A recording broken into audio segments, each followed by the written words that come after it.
everybody, this is Chef Wade here, and we're in the Pro Pacific Test Kitchen, and today I'm going to make grilled cheese in our Alto-Shaam combi oven.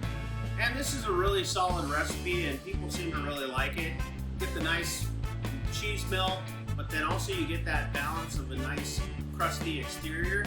So we're going to cook this in combi mode in our CTP 720. We're at 370 degrees.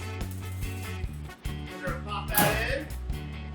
We're going to hit our time, 5 minutes. And we're going to have a great grilled cheese, especially for you K through 12ers out there.